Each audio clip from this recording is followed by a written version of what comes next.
Untuk penyampaian materi kali ini, Bu Guru akan memperkenalkan mahasiswa PLP, Bimbingan Konseling UNS.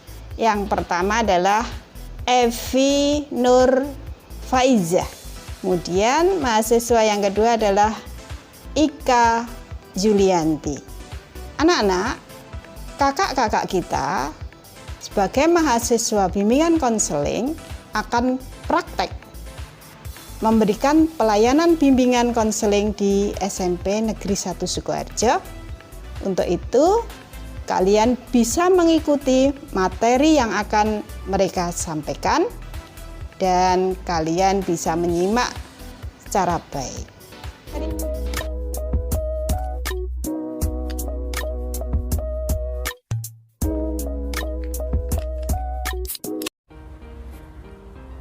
Assalamualaikum warahmatullahi wabarakatuh. Selamat pagi anak-anak. Sehat selalu dan senantiasa semangat menyambut pagi.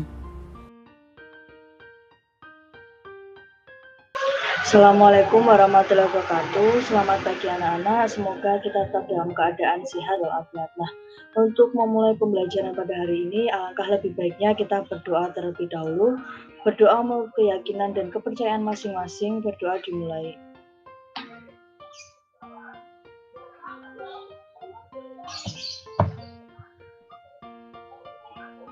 Berdoa tidak pernah putus. Baik, nah, pada pembelajaran hari ini kita akan mempelajari tentang motivasi belajar. Nah, kira-kira ada yang tahu apa itu motivasi belajar? Langsung saja simak video berikut ini. Nah, sebelumnya kita akan mempelajari apa itu pengertian dari motivasi sendiri. Nah, motivasi adalah sebagai suatu energi penggerak dan pengarah yang dapat memperkuat dan mendorong seseorang untuk bertingkah laku. Ini berarti perbuatan seseorang tergantung motivasi yang mendasarinya. Semisal seseorang mau dan ingin melakukan sesuatu, dan bila ia tidak suka, maka akan berusaha untuk meniadakan atau mengelak perasaan tidak suka itu. Nah, jadi bisa dikatakan motivasi itu merupakan sebuah pendorong semangat dalam melakukan hal tersebut. Jadi ketika kita mempunyai motivasi, kita juga bisa mendorong apa yang membuat kita itu bisa melakukan pekerjaan itu dengan semangat. Jadi motivasi itu merupakan dorongan atau penggerak. Lalu selanjutnya apa sih pengertian dari belajar itu? Di sini pasti anak-anak sudah tidak asing ya apa itu pengertian dari belajar. Nah, belajar adalah suatu proses usaha yang dilakukan individu untuk memperoleh suatu perubahan tingkah laku yang baru keseluruhan sebagai hasil pengalaman individu itu sendiri dalam interaksinya dengan lingkungan. Jadi di sini itu belajar itu bisa berarti banyak hal ya. Yang pertama itu bisa kita dengan belajar itu bisa memperoleh suatu perubahan tingkah laku. Jadi dengan belajar itu kita bisa tahu nih mana kira-kira perilaku yang baik, mana kira-kira perilaku yang kurang baik. Lalu juga sebagai hasil pengalaman individu. Jadi ketika kita semakin sering belajar, kita juga bisa mempunyai pengalaman yang lebih banyak.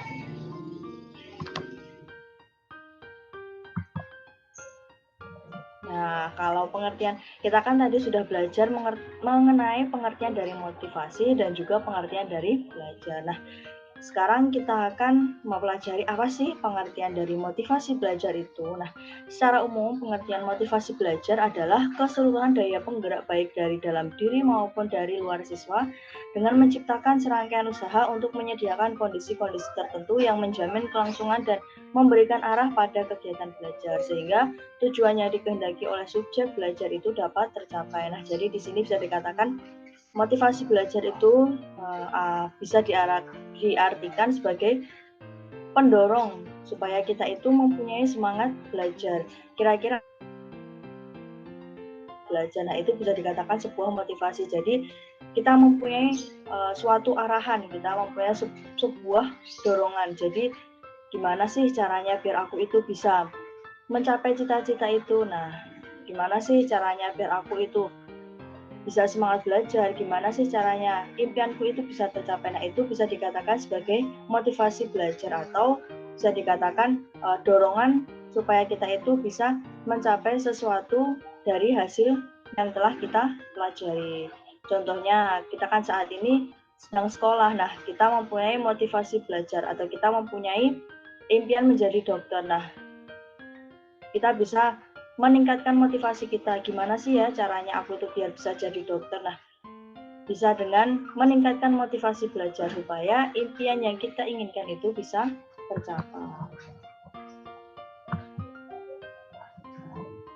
Nah, ini ada beberapa faktor yang berpengaruh terhadap motivasi belajar. Nah, kira-kira apa aja sih faktor yang berpengaruh terhadap motivasi belajar? Nah, di sini ada dua faktor. Yang pertama yaitu motivasi belajar itu berasal dari faktor internal. Motivasi ini terbentuk karena kesadaran diri atas pemahaman betapa pentingnya belajar untuk mengembangkan dirinya dan bekal untuk menjalani kehidupan. Jadi, bisa dikatakan motivasi belajar yang berasal dari faktor internal itu merupakan kesadaran diri sendiri. Kita sadar gimana sih caranya biar aku tuh bisa rajin belajar. Jadi kita itu sadar bahwa belajar itu merupakan suatu hal yang penting dan dapat mencapai cita-cita seseorang. Jadi dari dalam diri sendiri itu sudah sadar bahwa belajar itu merupakan suatu hal yang penting. Lalu yang kedua, faktor yang berpengaruh terhadap motivasi belajar itu adalah faktor eksternal, yaitu dapat berupa rangsangan dari orang lain atau lingkungan sekitarnya yang dapat mempengaruhi psikologis orang yang bersangkutan. Jadi bisa dari luar. Contohnya, ketika kita mempunyai teman-teman yang bisa mendapatkan ranking 1, kita mungkin mempunyai rangsangan dari luar. Jadi kayak dia itu bisa ranking 1, kok aku nggak bisa ya? Nah, gimana sih caranya biar aku tuh bisa ranking 1? Jadi bisa mendapatkan rangsangan dari luar atau dari lingkungan sekitarnya. Mungkin di sekitar kalian banyak yang menjadi PNS, guru, dokter. Nah, kalian mungkin saja bisa terpengaruh supaya bisa meningkatkan motivasi belajar. Nah, jadi faktor yang berpengaruh terhadap motivasi belajar itu ada dua. Yang pertama yaitu faktor internal dan yang kedua yaitu faktor eksternal. Lalu selanjutnya apa sih fungsi dari motivasi belajar itu? Nah, yang pertama mendorong siswa untuk berbuat, jadi sebagai penggerak motor yang melepas energi. Jadi ketika kita mempunyai motivasi belajar, siswa itu biasanya itu ingin berbuat sesuatu, jadi tidak hanya berdiam diri di tempat. Lalu yang kedua, menentukan arah perbuatan, yakni ke arah tujuan yang hendak dicapai. Jadi ketika kita mempunyai motivasi belajar, nah kita bisa menentukan nih kira-kira arah seperti apa sih yang saya inginkan.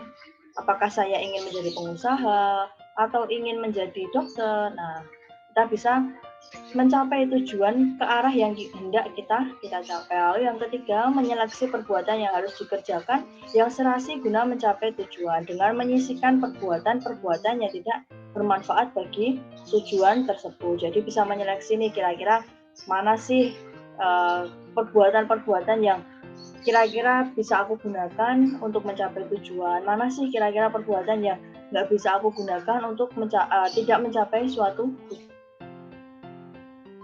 Milah kira-kira mana perbuatan yang dirasa cocok untuk mencapai tujuan dan mana yang dirasa tidak cocok untuk mencapai sebuah tujuan. Lalu sifat motivasi belajar itu ada dua, yaitu motivasi intrinsik dan juga motivasi ekstrinsik.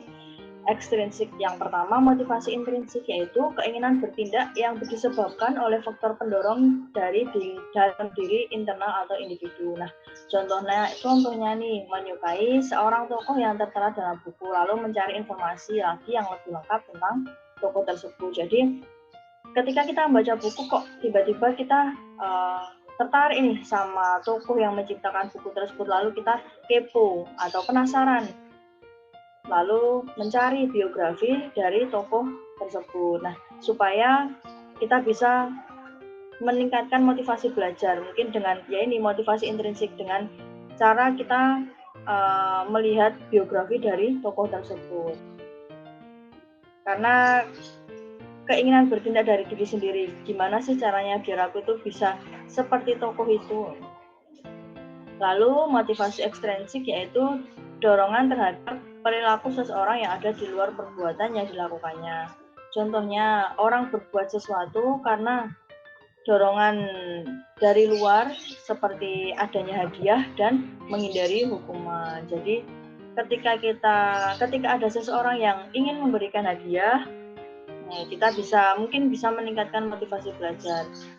Lalu ketika kita tidak mau mendapatkan hukuman, kita juga bisa meningkatkan motivasi belajar. Jadi yang pertama tadi motivasi intrinsik itu dari diri sendiri, kalau ekstrinsik itu dari orang lain. Jadi ketika kita mendapatkan hadiah, kita baru mau meningkatkan motivasi belajar, atau supaya kita tidak mendapatkan hukuman, kita harus mungkin mendapatkan ranking 10 besar. Jadi gimana sih caranya biar aku tuh dapat hadiah? Nah, itu biasanya seseorang itu motivasi belajarnya itu cepat meningkat karena ada dorongan diberi hukuman dan juga diberi hadiah.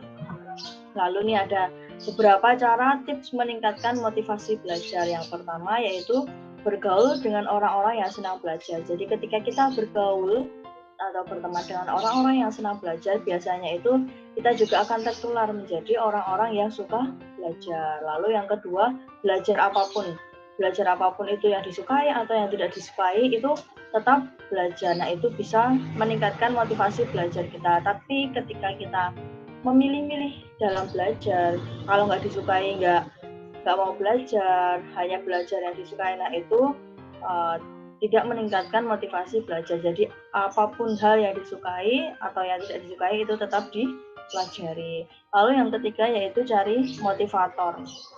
Nah, motivator ini bisa dari orang lain.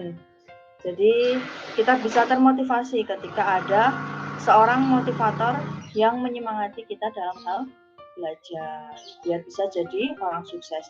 Lalu tips yang keempat yaitu bergaul dengan orang-orang yang selalu optimis dan selalu berpikir positif. Jadi berteman dengan orang-orang yang optimis dalam mencapai sebuah hal yang diinginkan dan juga selalu berpikir positif. Terima kasih. Mungkin sekian penyampaian materi dari Bu Evi. Apabila ada pertanyaan bisa ditanyakan di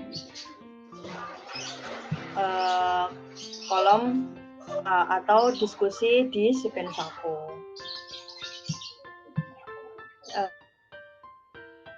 Materi dari Bu Evi, apabila banyak salah kata dari Bu Evi minta maaf yang sebesar-besarnya. Sebelum kita akhiri, kita tutup dengan berdoa terlebih dahulu. Berdoa dipersilakan.